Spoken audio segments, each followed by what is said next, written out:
ذات کے حوالے سے ہم اہل سنت و جماعت اور حضور پیر سیال کی بھی اسی طرح کی مبارک تعلیمات آپ کو نظر آئیں گی. یہ اصول ہے. کئی ہمارے وہ مسائل ہیں شریعت مبارکہ کے جن کا تعلق ضروریات دین کے ساتھ ہے. ان میں سے تو کسی بھی مسئلے کا انکار کفر ہوا کرتا ہے, کسی بھی ضرورت دینی کا انکار.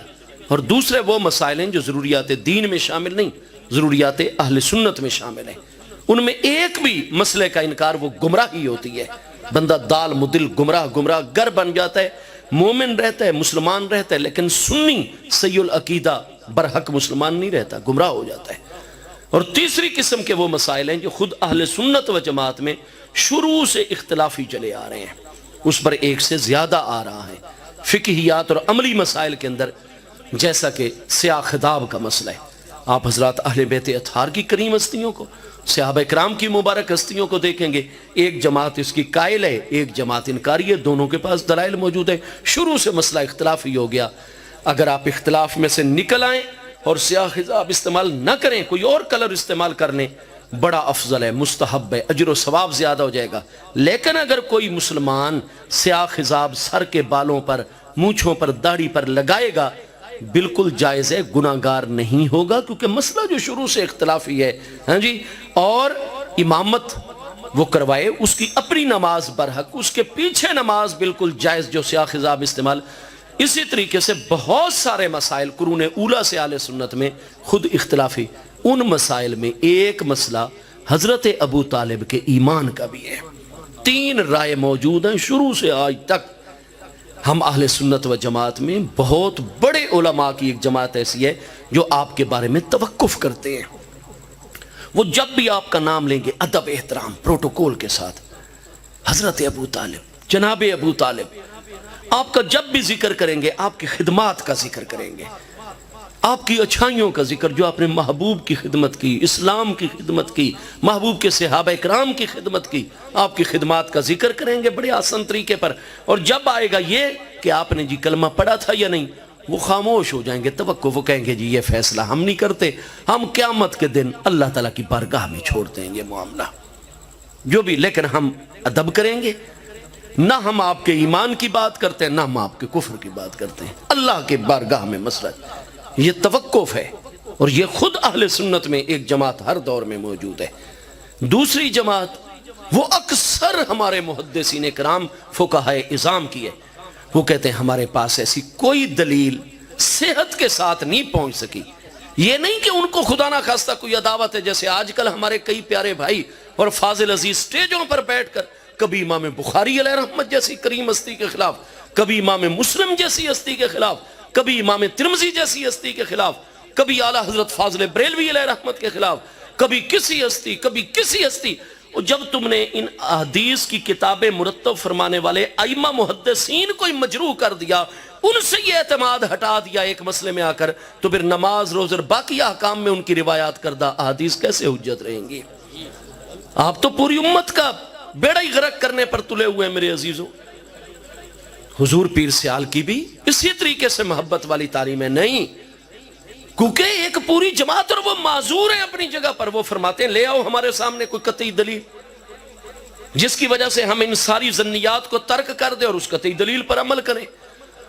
لہٰذا ایک بہت بڑی جماعت حضرات محدثین کرام کی, مفسرین کرام کی, حضرات فقہا کی, صوفیاء کرام کی, ہر دور میں اہل سنت میں, اور وہ اکثریت میں جمہور ہیں, وہ آ رہی ہے جو کہتے ہیں کہ ہم بڑے افسوس کے ساتھ اور دل گرفتگی کے ساتھ, ورنہ جتنی محبت ہمیں محبوب کی نسبتوں سے ہے سبحان اللہ, تو کہتے ہیں کہ ہمارے سامنے چونکہ دلیل ایسی کوئی پایہ ثبوت کو نہیں پہنچ سکی, لہٰذا ہم بھی جب نام لیتے ہیں ادب کے ساتھ لیتے ہیں, لیکن ہم معذور ہیں, ہم آپ کے ایمان کا قول نہیں کر سکتے کیونکہ دلیل ہمارے پاس, اور دلیل کی اتباع کا حکم ہے. اور ایک قلیل جماعت, اقل قلیل ہر دور میں ہم اہل سنت میں, اور ان میں حضور شیخ الاسلام غریب نواز بھی شامل ہیں. وہ یہ فرماتے ہیں کہ بھائی آپ ان دلیلوں کو مانو یا نہ مانو, ہمارے اصولوں پر یہ دلیل بالکل ثابت ہو چکی ہے. اور جو عدم ایمان کی روایات ہیں ان میں فلاں تعویل جاری ہوتی ہے, فلاں تعویل جاری ہوتی ہے, فلاں تعویل بالکل شرعی اصولوں وہ مؤول ہیں ساری کی ساری, کئی صحت کو نہیں پہنچی, کئی مؤول ہیں لہٰذا بھئی ہم تو حضرت ابو طالب کو مومن مانتے ہیں. حضور شیخ الاسلام کا مذہب بھی یہی ہے. لیکن حضور شیخ الاسلام کبھی بھی کسی کو مکلف نہیں فرماتے تھے. فرماتے ہم آپ کو مومن مانتے ہیں، اور جو بھی دلیل ہے فلاں دلیل کی یہ تعویل ہے، فلاں دلیل جو خلاف جاری ہے اس کی یہ تعویل ہے، یہ تعویل. اور کبھی بھی آپ کسی پر کوئی فتویٰ نہیں لگاتے تھے. کیوں؟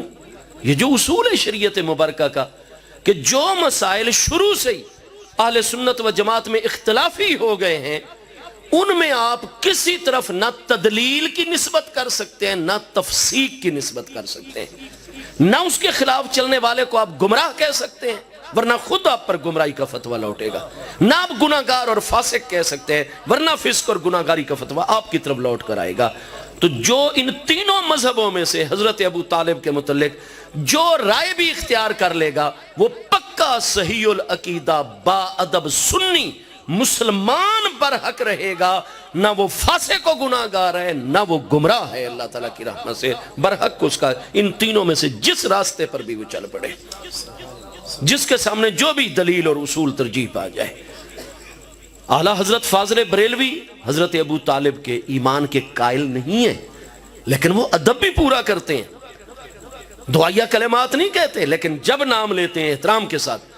اور اعلیٰ حضرت فاضل بریلوی نے جن سے مکہ مکرمہ میں حدیث پاک پڑھی ہے، آل رسول علیہ السلام کے محدث علامہ سید احمد بن زینی دہلان مکی شافعی رحمت اللہ علیہ، اعلیٰ حضرت امام احمد رضا فاضل بریلوی قدس سر العزیز کے جو حدیث کے استاد ہیں مکہ مکرمہ میں، علی اعلان ان کی کتاب ایمان ابی طالب کے اس بات میں موجود ہے وہ مومن مانتے ہیں علی ایمان، اور کتاب لکھی ہوئی ہے.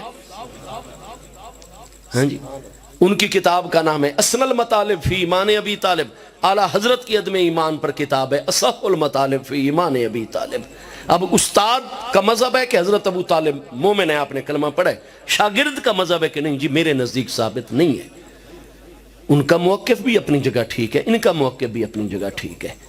تو اس لیے میرے بھائی گزارش میں یہ کروں گا آج کل نہیں جی جب یہ اختلاف آ گیا، جیسے آج کل اہل تشیع حضرات کئی ہمارے نوجوانوں کو پٹی پڑھاتے ہیں، نہیں جی اگر ایک طرف حق ہے تو دوسری طرف ضروری باطل ہوگا، آپ حق باطل کو ملا رہے ہیں. قرآن فرماتا ہے لا تلبسوا الحق بالباطل وتکتموا الحق وانتم تعلمون، حق باطل کو گڈمڈ نہ کرو.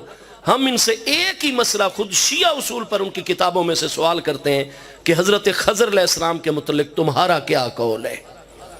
اہل تشیع میں یہ دونوں قول موجود ہیں.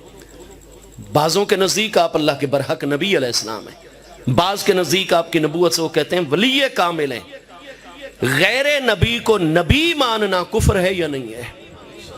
اور نبی ہو تو اس کو نبی نہ ماننا، جو نبی نہ مانے گا نبی کو وہ کافر ہو جائے گا یا نہیں ہو جائے گا؟ حضرت خضر علیہ السلام کے بارے میں کوئی ولی مانے نبی مانے کیوں کافر نہیں ہوتا؟ بتائیے ہمیں. حضور پیر سیال بھی یہی پیاری دلیلیں دیتے ہیں. ہاں جی، ہم تو خضر علیہ السلام کو اللہ کا نبی مانتے ہیں کیونکہ یہی مرجح قول ہے، محقق مذہب ہے. قرآن پاک میں ما فعلتہ عن امری، مجھے اللہ کا امر، اللہ کا براہ راست امر نبی علیہ السلام پر آتا ہے کہ ایک بچے کی گردن دبا دینا، کشتی توڑ دینا، تو یہ محض الہام کی بنیاد پر تو ہوتا نہیں ہے، یہ ہوتا تو امر ربی اور وحی کے ذریعے خفی ہو یا ظاہر. تو ہمارے نزدیک ترجیح آپ اللہ پاک کے نبی ہیں، لیکن چونکہ امت میں شروع سے اختلاف ہے، خدا اہل سنت میں بھی اہل تشیع میں بھی، حضرت خضر علیہ السلام کو نبی جو مانتا ہو وہ نہ سنیوں کے نزدیک کافر ہے نہ شیعوں کے نزدیک کافر، اور جو آپ کی نبوت نہ مانے بلکہ آپ کو اللہ کا کامل ترین ولی اور کتب مانے، اس پر بھی کوئی کفر کا فتویٰ نہ شیعوں کے اصولوں پر ہے نہ سنیوں کے اصولوں پر ہے. تو جو ہمارے سنی ہر بات میں ہمارے نوجوان سوشل میڈیا پر متحرک ہیں، کفر کے فتوے بغیر علمی کے داغ رہے ہیں، وہ ذرا اسی اختلاف کو سلجھا دیں مہربانی کر کے کہ خضر علیہ السلام کو نبی ماننے والا بھی مومن رہتا ہے، نبی نہ ماننے والا اور ولی ماننے والا بھی مومن رہتا ہے. تو مہربانی کریں اپنے آپ کو سنبھالیں، شریعت مبارکہ کا راسخ علم اور راسخ علماء کی مجلس اور حضور پیر سیال جیسے کامل شیوخ کی خدمت میں اپنا وقت گزاریں.